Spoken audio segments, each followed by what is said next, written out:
بسم اللہ الرحمن الرحیم۔ اچھے خاوند کی چند صفات۔ نبی علیہ الصلاۃ والسلام نے اپنی بیٹیوں کے لیے دو شخصیتوں کو پسند فرمایا۔ نمبر ایک حضرت علی رضی اللہ تعالی عنہ کو، اور دوسرے حضرت عثمان غنی رضی اللہ عنہ کو۔ اب ان دونوں حضرات کے اندر آپ کو جو صفات نظر آئیں گی، یوں سمجھ لیجئے کہ داماد کے اندر ان صفات کو دیکھنا چاہیے۔ حضرت علی رضی اللہ عنہ کے اوصاف، اول یہ کہ حضرت علی رضی اللہ عنہ سے حضور اکرم صلی اللہ علیہ وسلم کو قرابت داری تھی، لہٰذا اگر اپنی بیٹی کے لیے رشتہ داروں میں کوئی بچہ مل جائے تو اس کو فوقیت دیں، اس لیے کہ اپنے پھر بھی اپنے ہوتے ہیں، زندگی ساتھ گزری ہوتی ہے، کئی طرح کی رشتہ داریاں ہوتی ہیں، میاں بیوی کو بھی احساس ہوتا ہے کہ میں فلاں کا بیٹا ہوں، وہ فلاں کی بیٹی ہے، تو یہ رشتہ داری کئی دفعہ بہت سے تعلقات جڑے رہنے کا بھی سبب بن جاتی ہے۔ تو پہلی بات قرابت کو دیکھیے، مگر کچھ لوگ فقط قرابت کو ہی دیکھتے ہیں، یہ بھی غلط بات ہے۔ دین بھی دیکھنا چاہیے، اور دیندار ہونے کے بعد چند مزید صفات ہیں ان کو بھی دیکھنا چاہیے۔ تو افضل یہ ہے اور بہتر ہے کہ اگر کئی رشتے ہوں اور قریبی رشتہ بھی ہو تو قریبی رشتے کو فوقیت دی جائے۔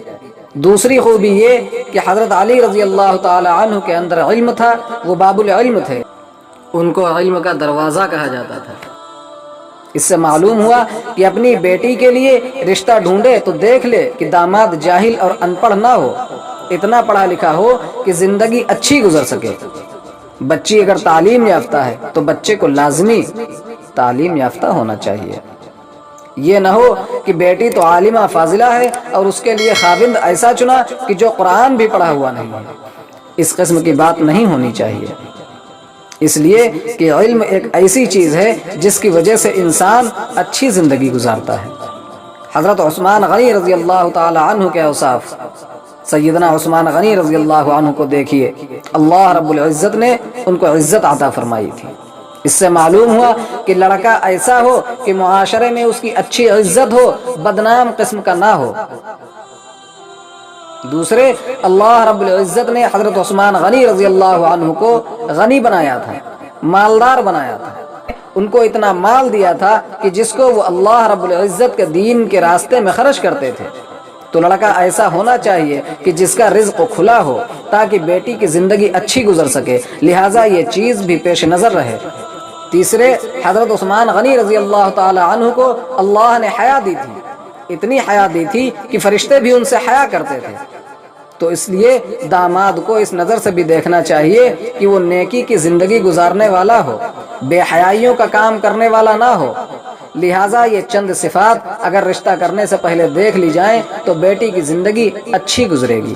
حضرت موسیٰ علیہ نبینا وعلیہ الصلاۃ والسلام اللہ رب العزت کے پیغمبر ہیں، ان کی بیوی ان کے ساتھ سفر میں شریک ہیں اور امید سے ہیں، یعنی حاملہ ہیں، ان کو سردی لگ رہی تھی، چنانچہ حضرت موسیٰ علیہ الصلاۃ والسلام نے فرمایا کہ تم ذرا انتظار کرو، میں تمہارے لیے آگ تلاش کر کے لاتا ہوں، لعلی آتیکم منہا بقبس او اجد علی النار ہدی، میں آپ کے لیے کچھ آگ لے آتا ہوں یا آگ کے بارے میں مجھے کچھ رہنمائی مل جائے۔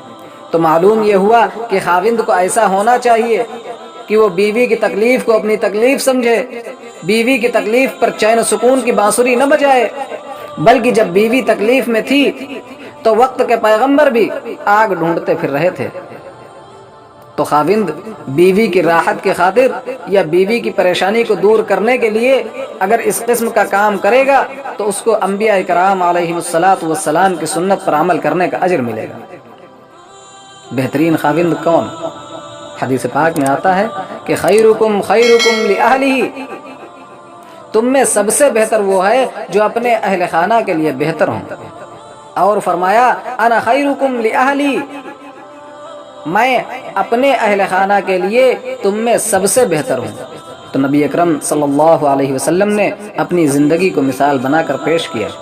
کسی بندے کی اچھائی کا اندازہ لگانا ہو تو اس کے دوستوں سے نہ پوچھیں، کاروبار نہ دیکھیں، پوچھنا ہو تو اس کی بیوی سے ذرا پوچھیں کہ یہ انسان کیسا ہے۔ اگر بیوی کہے کہ اس کی معاشرت اچھی ہے تو وہ انسان اچھا انسان ہے۔